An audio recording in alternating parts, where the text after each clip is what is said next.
Ever since the passing of my parents during my medical school years, I've had to fend for myself. This compelled me to be self-reliant and determined as I aimed to build a future that would make me proud. After years of relentless hard work, frugality, and saving every penny I could, I finally achieved a significant milestone. I purchased a townhouse. This wasn't just any townhouse. It was the physical representation of my efforts and achievements, situated in a pleasant neighborhood and overlooking a lively kindergarten. One typical morning, as I picked up my usual coffee from the corner cafe, where the bee knew my order by heart, I encountered an unexpected turn of events. Absorbed in thoughts about my upcoming hospital shift, I accidentally bumped into a stranger, causing my coffee to spill over both of us. "Jesus, watch where you're going," the man exclaimed, visibly annoyed as he surveyed his coffee-stained shirt. Flushing with embarrassment, I apologized profusely. "Oh my God, I am so sorry." "Here, let me help you clean that up," I stammered, rummaging through my bag only to find I had no napkins. "It's all right, no harm done," he sighed, shaking his head but easing up as he saw my flustered expression. "But I doubt these stains will just wipe off with a napkin." "You're right, I'm terribly sorry. There's a laundromat around the corner. I can cover the cleaning costs. It's the least I can do," I offered. Raising an eyebrow, a small, amused smirk appeared on his lips. "Lead the way then, coffee spiller." As we made our way to the laundromat, our initial awkwardness gradually melted into a more relaxed conversation. He introduced himself as Jacob, a broker new to the area. "What about you? I haven't seen you around before," he asked as we handed his shirt to the laundromat attendant. "I'm Chloe," I responded. "I live just a few blocks from here. Usually, I'm either at the hospital or resting at home, so I'm not much of a social butterfly." We decided to sit at a nearby diner while waiting for his shirt. Over a couple of carefully distanced coffees, we discussed everyday topics like work and the neighborhood. It was refreshingly simple and straightforward. "Look, Chloe," he said as we collected his now stain-free shirt, "I owe you one for helping me out. Let me take you out to dinner, my treat. No more coffee disasters, I promise." I hesitated briefly. He seemed sincere, and considering the morning's mishap, I felt a night out might be just what I needed. "All right, Jacob, it's a deal. But if this is some elaborate scheme to get free medical advice, you'll be disappointed." "Don't worry, I'll try to keep it strictly non-medical," he chuckled. "How's Friday night?" I asked. "Friday works." "It's a date then," I replied, handing him his shirt. We exchanged numbers, and as he walked away, I couldn't help but feel that this unexpected encounter might just be the beginning of something good. From that accidental coffee spill and the subsequent shirt rescue mission, Jacob and I started seeing each other more frequently. It all began with that promised dinner, which turned out to be a delightful evening. It was a magical evening at our favorite Italian restaurant in town, a spot Jacob had passionately recommended as the top choice around. Conversing with Jacob was effortless. Despite his day job in real estate, he was surprisingly knowledgeable on diverse topics. As the night came to a close, a mischievous spark in his eyes, he playfully asked, "So, life-changing enough for you?" I couldn't help but laugh and nod. "You've won this round," I admitted, still savoring the exceptional pasta. From that night forward, Jacob and I became virtually inseparable. He was always crafting fun plans for us, whether it was a cozy movie night, exploring a local art exhibition, or just leisurely strolling through the park. Jacob had a unique way of turning ordinary days into memorable adventures. One evening, while we were walking by the river and admiring the city lights shimmering on the water, he paused, turned to me with his sincere eyes, and said, "Chloe, I've got something to tell you." My heart raced with both excitement and nervousness. "What's up?" I asked. "I'm falling pretty hard for you," he confessed, his tone earnest. "And I don't want to scare you, but I think this could be something real." I took a deep breath, feeling the cool night air. "I'm falling too, Jacob. And no, you're not scaring me off." A few months into our whirlwind romance, during a cozy dinner at my place, with Jacob proving his culinary prowess to challenge the memorable pasta of our first date, he surprised me with a proposal that left me speechless. He had just served some delicious lasagna and, taking my hands in his, he asked, "Chloe, I know things have moved quickly between us, but when you know, you just know. Marry me?" I didn't hesitate. It felt utterly right. "Yes, Jacob, yes, I will marry you." We spent the rest of the night talking about our future, finding a place together, and starting a family.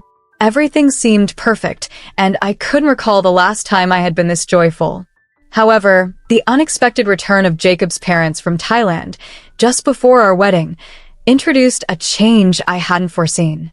They had spent many years living abroad, but decided to come back for good upon learning about their son's upcoming wedding. Initially, they were incredibly warm and welcoming. "We're so thrilled to finally meet the woman who has captured our Jacob's heart," his mother exclaimed with a warm squeeze of my hands. His father, a man with a robust laugh, patted Jacob on the back. "You've chosen well, son. We're excited to be part of this joyous occasion." Their initial warmth was reassuring, and I was optimistic about our new family dynamics. However, this initial friendliness soon shifted towards becoming overly intrusive. Delilah, Jacob's mother, began treating our home as though it was her own, with her husband Jackson quickly following suit. It started with small, seemingly innocuous actions. Delilah took to rearranging my kitchen almost daily. "Chloe, you really should keep the spices near the stove. It saves time," she would insist, moving things around without waiting for my response. In my efforts to keep harmony, I often found myself biting my tongue. One afternoon, while trying to unwind with a book, Delilah settled beside me and remarked, "You know, dear, a little more dusting and some fresh flowers would really make this place less gloomy." Jackson, on the other hand, had a knack for interrupting. He shadowed Jacob, critiquing his work decisions and how we managed our finances. Once, I accidentally overheard Jackson in the garage, his tone severe. "You're letting her handle the money?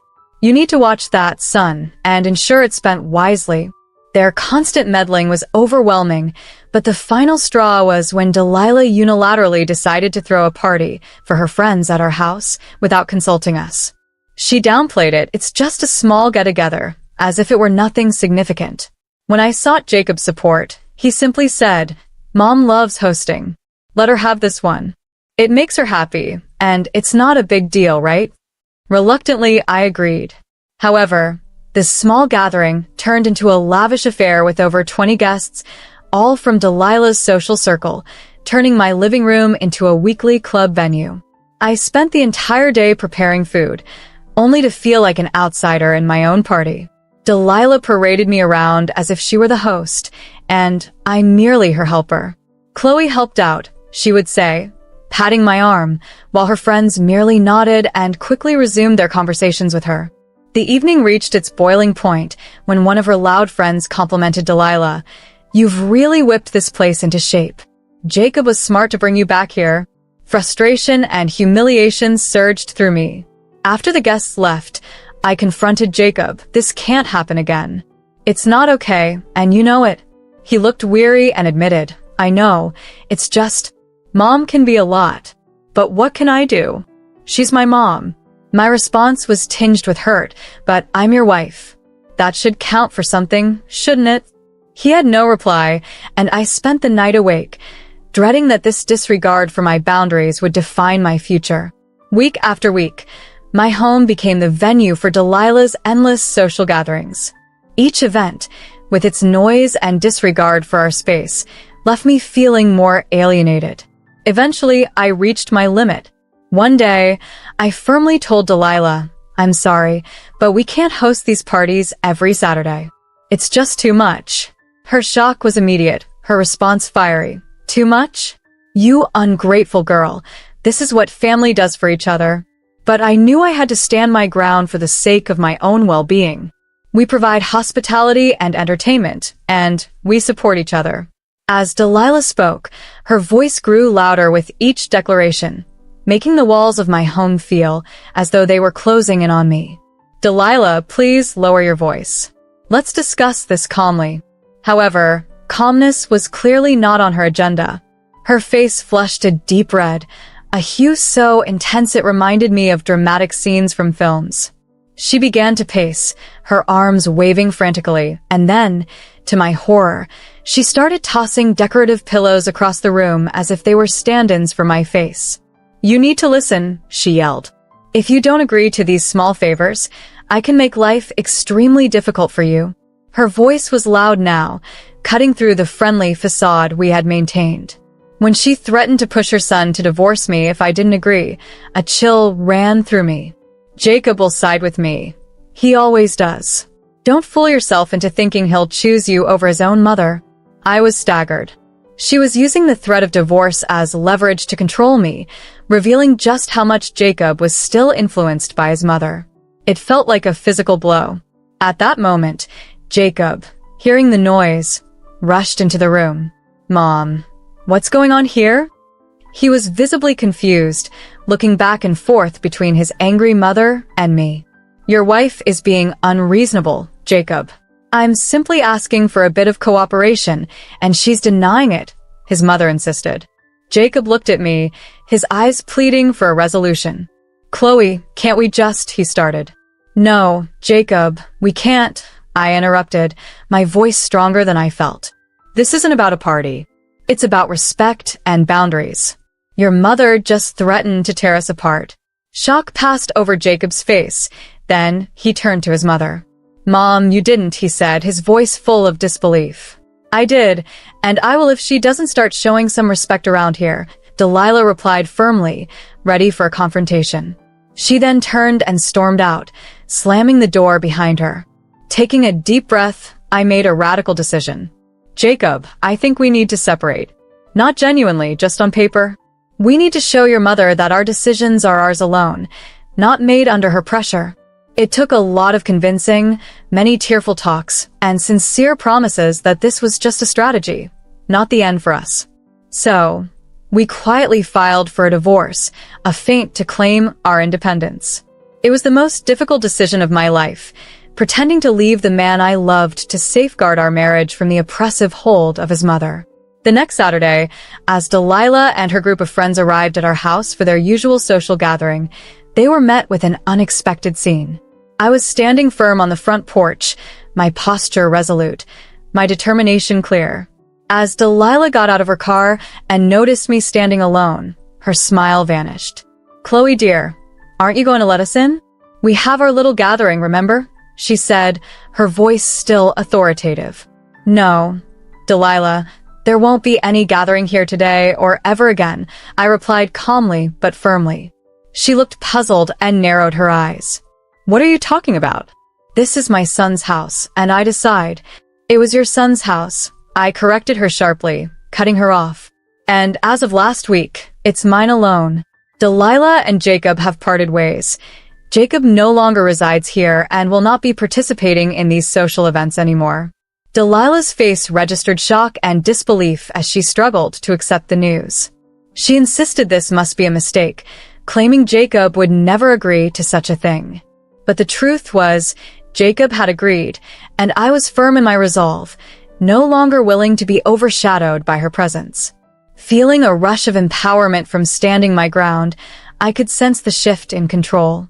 Delilah, visibly upset, declared the situation ridiculous and made a frantic attempt to call Jacob. Her hands trembled as she dialed, and when Jacob confirmed the news, her expression darkened with each word he spoke. Turning back to me, Delilah accused me of tearing the family apart, but I stood firm, aware of the necessity of my actions. I told her I was putting an end to the turmoil she brought into my life weekly. This was my home, and I would no longer facilitate her gatherings. The other women present, who had been watching intently, began to whisper among themselves, sensing the gravity of the situation.